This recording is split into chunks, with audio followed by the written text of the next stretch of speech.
Assalamualaikum warahmatullahi wabarakatuh.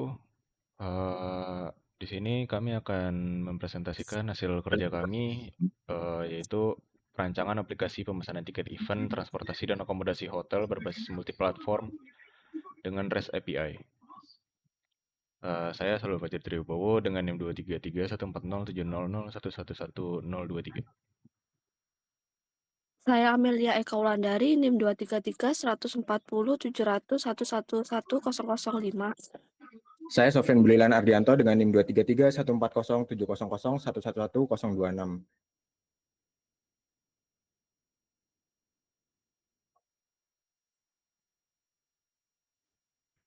Bab 1, pendahuluan. Yang pertama adalah latar belakang.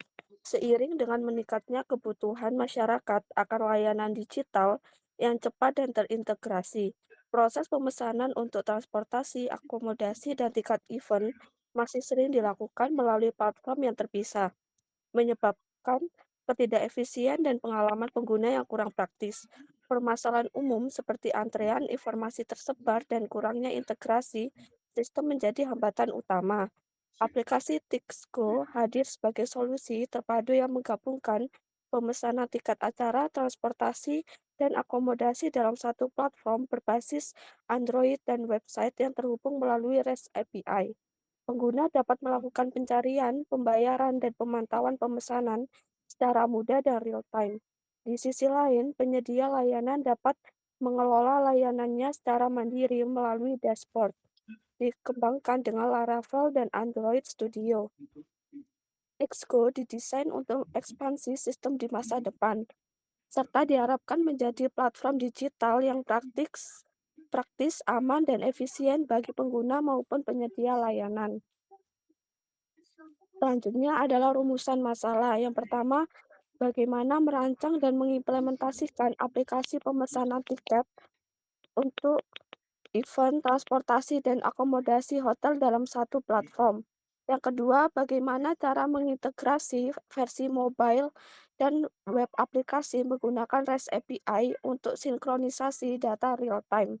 Yang ketiga, apa saja fitur yang dibutuhkan untuk menunjang kebutuhan pengguna dan penyedia layanan dalam proses pemesanan digital. 1.3 yaitu adalah tujuan. Tujuan adanya penelitian ini yaitu sebagai berikut. Yang pertama, mengembangkan aplikasi Tixgo sebagai platform pemesanan terpadu untuk event, transportasi, dan akomodasi hotel. Menerapkan REST API sebagai jembatan integrasi antara aplikasi Android dan website berbasis Laravel. Yang ketiga, menyediakan fitur pencarian, pemesanan, pembayaran, dan manajemen layanan secara terintegrasi. 1.4 Manfaat. Dari penelitian ini diharapkan akan memberikan manfaat yang pertama bagi pengguna. Diharapkan aplikasi ini dapat memberikan kemudahan dalam mengatur perjalanan dan hiburan melalui satu aplikasi yang efisien dan user-friendly. Yang kedua, bagi penyedia layanan, aplikasi ini akan menyediakan platform manajemen layanan yang fleksibel dan real-time untuk menjangkau konsumen secara luas. Yang ketiga, bagi developer, diharapkan menjadi studi kasus pengembangan aplikasi multiplatform terintegrasi REST API dan multiplatform. 1.5 Ruang lingkup. Dalam penelitian ini terdapat beberapa batasan yang ditetapkan agar ruang lingkup penelitian ini lebih terfokus dan sesuai dengan tujuan yang ingin dicapai. Yang pertama, aplikasi dikembangkan untuk platform Android, user aplikasi, dan website Laravel, user dan admin. Yang kedua, sistem login dan registrasi berada di luar lingkup REST API langsung ke out masing-masing platform.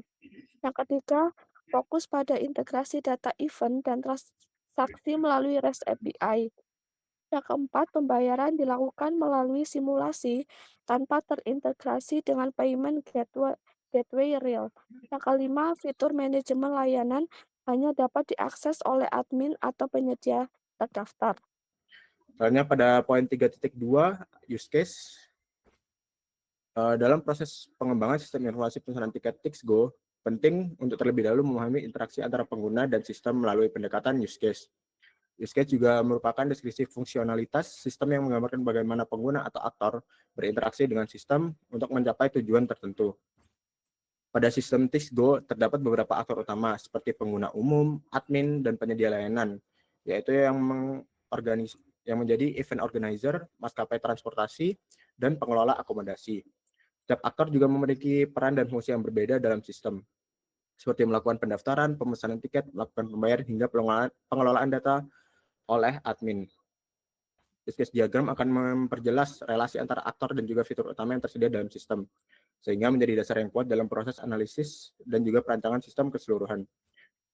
Pada poin 3.2.2.1, use case diagram kami yaitu customer dapat melakukan register, login, select service, order service, payment, dan juga view booking. Sedangkan penyedia layanan itu di kami bisa melakukan register, login, manage service, dan juga payment. Dan pada admin bisa melakukan login, manage service, order service, payment, dan juga generate report. Selanjutnya ada use case scenario, yang dimana use case scenario ini disusun untuk menjelaskan cara rinci interaksi antara aktor dan sistem berdasarkan use case diagram yang telah dibuat. Terdapat 3 aktor utama yaitu customer, penyedia layanan, dan juga admin. Masing-masing aktor memiliki peran yang berbeda dalam proses penggunaan sistem layanan pemesanan ini. Customer dapat melakukan registrasi, login, memilih layanan, melakukan pemesanan, membayar, serta melihat status booking. Penyedia layanan memiliki akses untuk mengelola layanan yang tersedia, sedangkan admin bertanggung jawab atas pengelolaan layanan secara umum, verifikasi pembayaran, serta pembuatan laporan. Dan use case scenario ini bertujuan untuk menggambarkan alur aktivitas dan setiap use case yang berinteraksi dengan para aktor agar memudahkan pemahaman proses bisnis dalam sistem secara menyeluruh. Di sini ada use case register yang dimana aktornya itu adalah customer dan juga penyedia layanan, yang dimana pengguna mendaftarkan akun baru pada sistem. Alur normalnya itu pengguna mengakses halaman registrasi, mengisi formular data seperti nama, email, password, dan juga peran. Lalu sistem akan memvalidasi data dan menyimpan ke database. Dan yang keempat adalah sistem memberikan notifikasi bahwa akun berhasil dibuat. Alternatifnya yaitu jika email sudah terdaftar, sistem akan menampilkan pesan kesalahan. Selanjutnya ada use case login, yang dimana aktornya yaitu mereka bertiga yaitu customer, penyedia layanan, dan juga admin. Yaitu dimana pengguna melakukan login ke dalam sistem. Alur normalnya pengguna mengisi email dan password, lalu sistem akan memverifikasi kredensial dan juga jika valid pengguna diarahkan ke dashboard masing-masing. Alternatifnya jika gagal login, sistem menampilkan pesan kesalahan. Use case dari manage service, yang dimana aktornya adalah admin dan juga penyedia layanan, yang dimana aktor menambahkan, mengubah, atau menghapus layanan. Alur normalnya yaitu aktor mengakses menu layanan, selanjutnya aktor mengisi detail layanan, selanjutnya sistem menyimpan atau memperbarui data layanan. Alternatifnya jika input tidak lengkap, sistem memberikan peringatan. Selanjutnya yang keempat ada use case select service, yang dimana aktornya itu yaitu customer, yang dimana customer memilih layanan yang diinginkan. Alur normalnya customer melihat daftar layanan yang tersedia. Selanjutnya customer memilih layanan dan melanjutkan ke pemesanan. Selanjutnya ada use case order service, yaitu aktornya customer, yang dimana deskripsinya yaitu customer melakukan pemesanan layanan.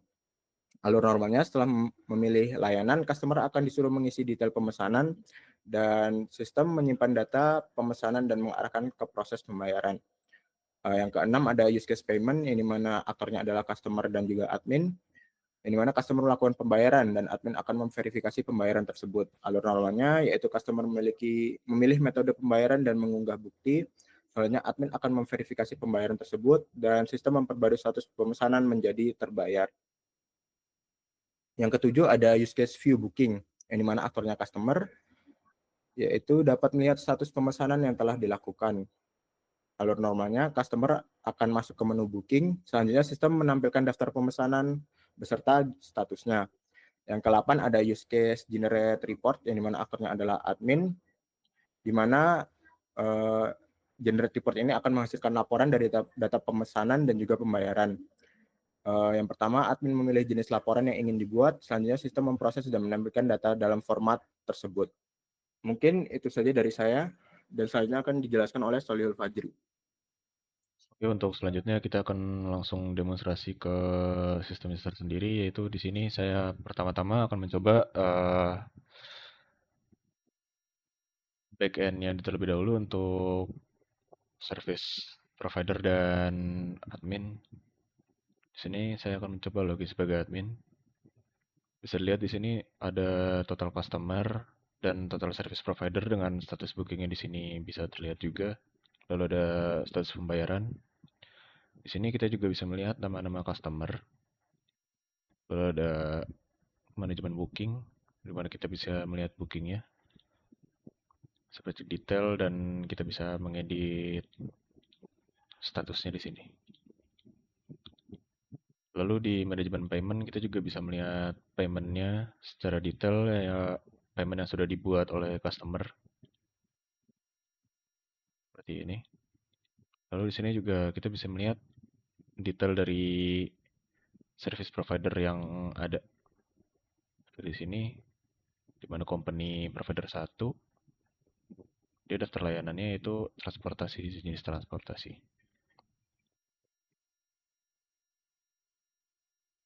Di sini kita bisa mencoba register baru untuk service provider. Namanya kita coba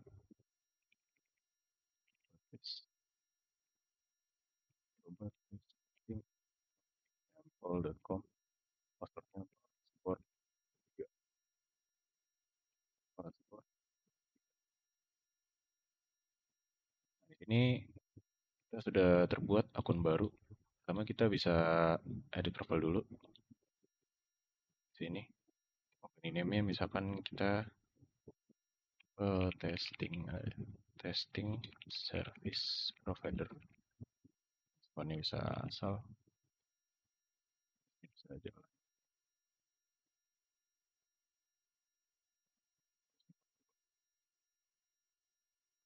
Ini kita udah memperbarui update profil dari service provider. Lalu kita bisa melihat manajemen booking, manajemen payment. Nah, di sini kita bisa menambah data layanan. Di sini misalkan saya ingin sebagai hotel.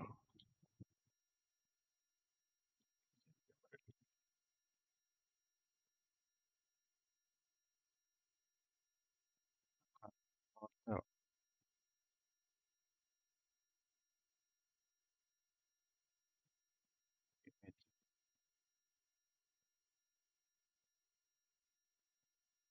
Judul hotel, hotel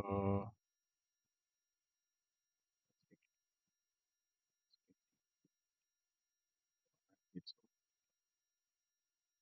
Kita misalkan sudah 10.000 layanan kita pilih hotel, alamat layanan kita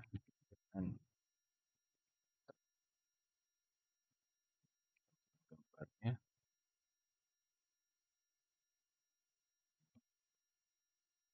ini sudah tertambah. Kita juga bisa mengedit lalu menghapus. Nah, lalu kita akan coba ke sini untuk apa namanya? Website kedua, di mana di sini saya mengambil API-nya. Dari backend saya sudah membuat root API untuk nantinya dikonsumsi front end-nya. Di sini saya menggunakan front end API based login customer. Nah, di sini juga sama.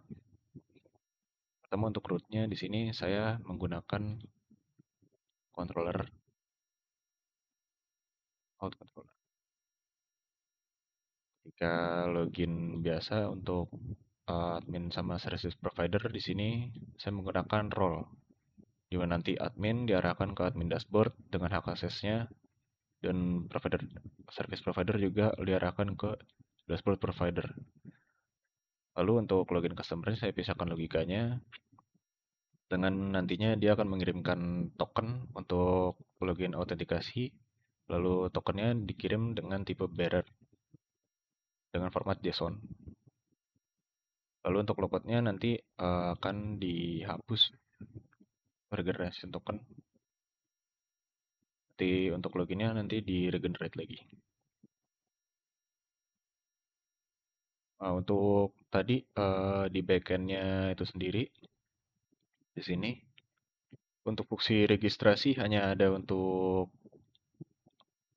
service provider demi keamanan data, semisal nantinya ada penyalahgunaan data apabila ada service provider yang login sebagai atau registrasi sebagai admin. Di sini saya sering membatasinya dengan ketika register hanya role service provider di web yang tadi. Lalu untuk register API di sini nantinya akan request nama, username, email, dan password.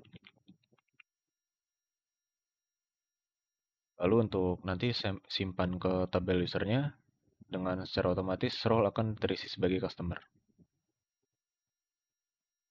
Nah, di sini fungsi loginnya kita mengambil dari root API, login customer, API base. Nah, API base-nya itu udah setting di env ini, dan login customer dengan menyebutkan email dan password. Lalu nantinya akan menyimpan data akses token dan data user yang sedang login. Kita coba di sini. Masuk saja, saya sudah membuat data customer saya. Nah, di sini data yang tadi baru diinput di hotel yang baru sudah masuk ke front end. Lalu di sini saya bisa mengupdate data diri saya. Lalu kita coba. Di sini ada hotel, lalu ada event, dan transportasi. Ini kita coba ke bagian event, kita booking, book now. Lalu jumlah tiketnya di sini saya misalkan 3. Di tombol book now ini, kita cek.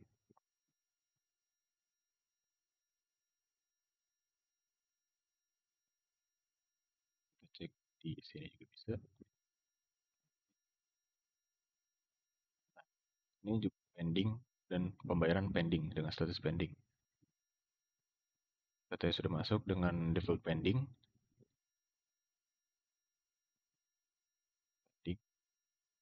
Lalu ketika saya sini, kita bisa cek payment. Nah, ini metodenya masih 0. Lalu ketika saya memilih seperti Indomaret, metode pembayaran Indomaret, di sini metodenya akan berubah, tetapi paid add-nya masih 0 dan payment status masih pending. Lalu untuk simulasi, ketika saya klik saya sudah bayar, pembayaran berhasil, dan payment status menjadi paid, dan tanggal paid add-nya sesuai dengan tanggal tombol diklik. Lalu kita cek di booking juga, sudah confirm. Dengan tiket count-nya 3. Nah, apabila tipe servisnya yang lain seperti hotel, di sini akan tercetak check-in dan check-out. Lalu apabila transportasi, dia memiliki trip tipe, apakah dia hanya satu sekali perjalanan atau pulang pergi. Apabila pulang pergi, maka akan mengisikan date pergi dan date pulang.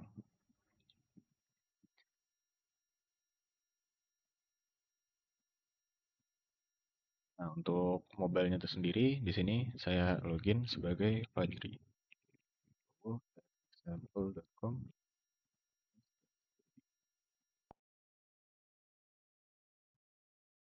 Ini sudah ada jenisnya. Untuk di sini kita coba sebagai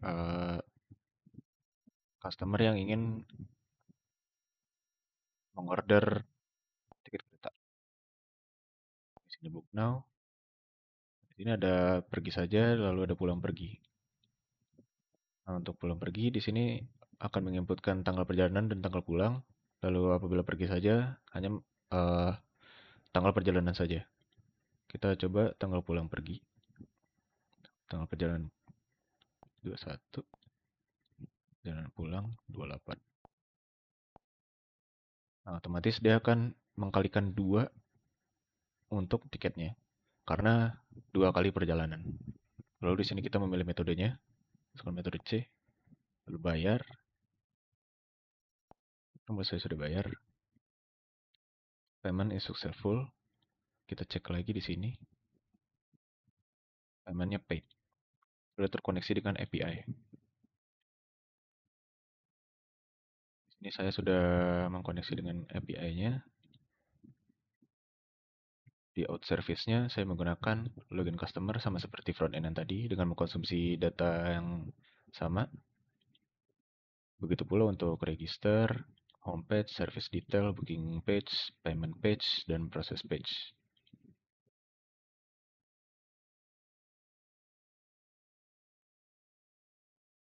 Kira cukup sekian presentasi kami, kurang lebihnya mohon maaf atas kekurangan yang ada. Wassalamualaikum warahmatullahi wabarakatuh.